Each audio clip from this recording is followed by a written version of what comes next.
This morning during my journaling session, I was exploring the idea of life as art. This is something that has surfaced within me numerous times. The more that I understand depth psychology, the more that I understand the mythical realms of existence and being, the more I begin to appreciate the poetry and the art of existence, the beauty of existence. Now, this isn't some attempt to beautify, it isn't an attempt to try and find that. I really feel that humans don't create poetry, humans don't create art, but we have the capacity to translate, we have the capacity to imbue the artistic, imbue the creative. And when you think of it, from the moment of creation, from the Big Bang, everything has been a dance, a creative dance of bringing from the unmanifest into existence. And as humans made in the image of God, we always create, but the way that we view creativity is stifled. The way that we view creativity is limited. So when I think of life as art, I see life as an ongoing creation. And the way in which we define art, again, is also limited.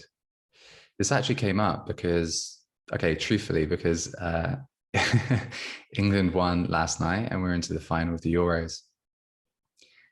And there have been a few times where Gareth Southgate, the manager of England, has said that he really wished, one of his intentions was to create memories in people, to give something to care for, but to create memories, to create stories that people can reflect on, to bring joy.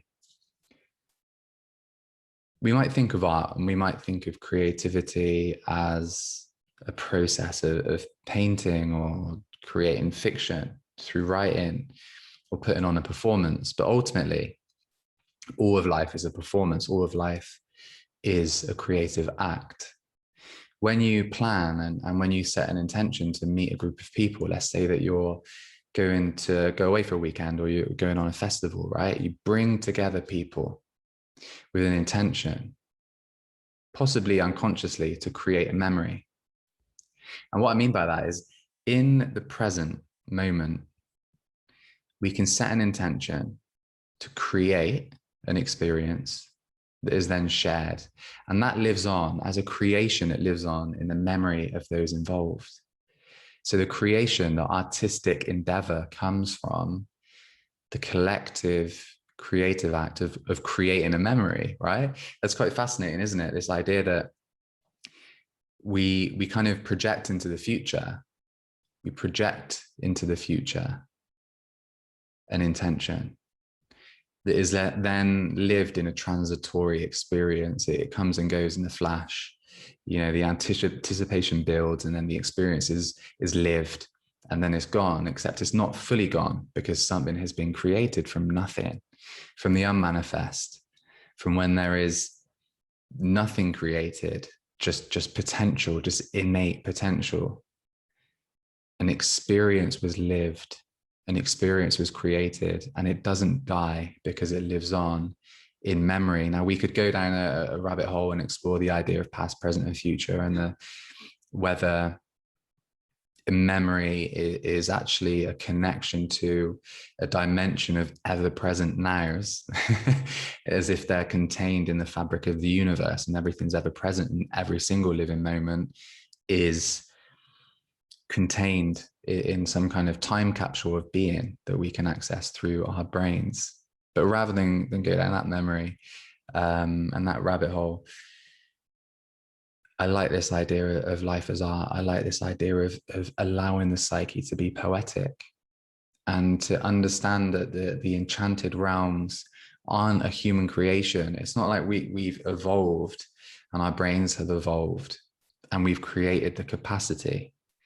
I really believe that we translate these realms and these patterns of being. You know, everything from like the Fibonacci sequence to the golden ratio and the divine beauty that is contained in the atomic and the cosmic and everywhere in between.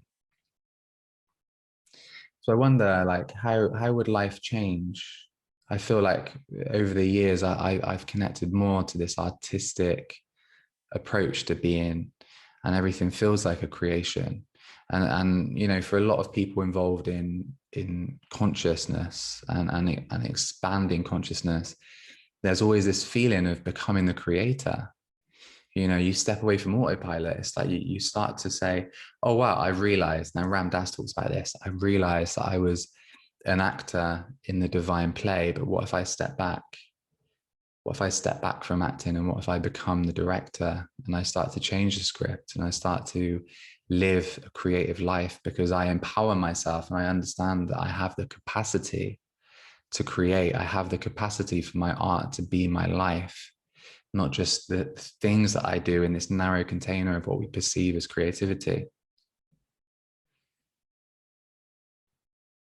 How would you live differently if you saw life as art, if you saw life as an opportunity for creation? If creativity isn't just putting pen to a page or paint to a canvas, but if creativity is what we do every day in every interaction,